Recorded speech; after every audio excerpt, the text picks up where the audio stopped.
So believe it or not, this street here, Sussex Gardens in central London, just off of the Edgware Road, was one of the hubs, the main epicentre in which the children were pimped out.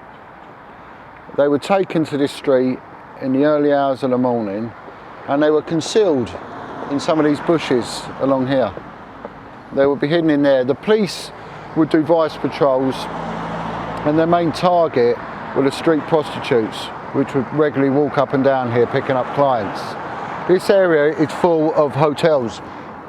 Years ago, these were cheap budget hotels, which used to house a lot of the building workers that would come to London from other parts of the country and Europe.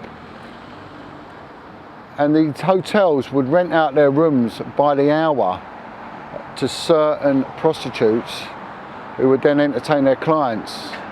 But one particular prostitute was using it in order to take young children to be basically raped for profit by older men. These kids their ages ranged from 9 to 14 years old. And when the police would come along, as we used to in our undercover vice vehicles, they would recognise us and that the kids would be hidden in these bushes until the police had gone by, and then they'd be brought out again and put on display. And it was really here that I'd had a rude awakening into the underbelly that goes on in London society. Now these children are literally being sold on the streets under the noses of everyone who walks by, and nothing was ever done about it. And I uncovered a deliberate attempt to subdue any information that was coming forward in revealing this horrific crime. And in doing so, I was monumentally punished and threatened by a senior serving Metropolitan Police officer with the loss of my home, my children and my job if I ever spoke out. I did speak out and I endured a horrific 4-year campaign of bullying that went to the heart of the British establishment in order to silence me. Because the client list for some of these children, they ranged from court judges to people in the entertainment industry to wealthy restaurateurs and to serving senior police officers. And this information could have been politically very damaging to the UK.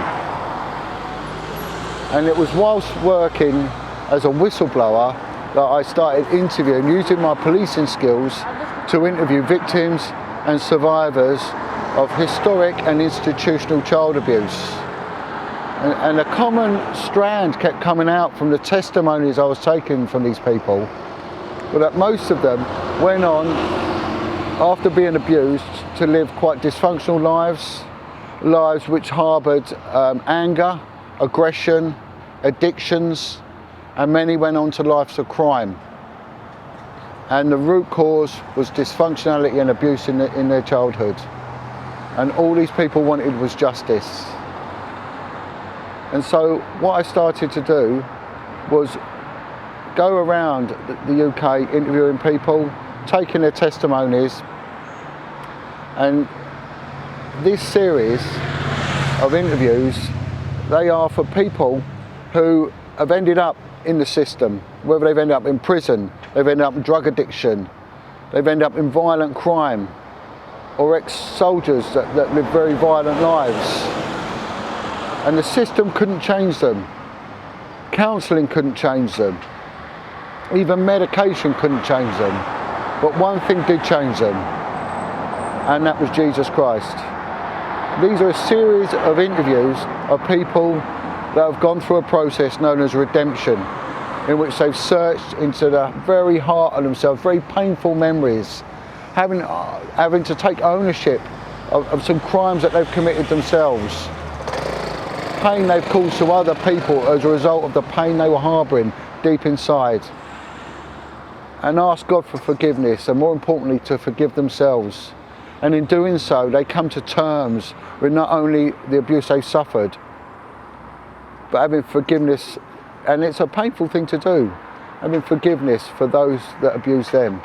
And in doing so, they released the shackles that kept them tied in to a life of dysfunctionality, anger and crime. And I hope you enjoy this series, and it's all about redemption. And these people out there have gone on to turn their lives around and help others to do likewise. God bless. Right. Let me just throw in another question, Jon. Yeah. Just changing the frame.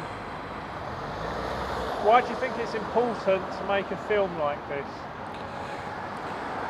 One of the sad statistics that comes out of abuse is suicide. And suicide usually comes after years of depression. And people that have been hurt in their childhood have a greater propensity to suffer from depression. And if they don't get help for that depression, then it can well lead to suicide. And once suicidal tendencies kick in, it can be difficult to turn that person around. They get fixated on it. And that's a life lost, that's a soul taken away. So it's important to put this message out that no matter how bad things are, Jesus loves you and there is another way out. Suicide should never be an option.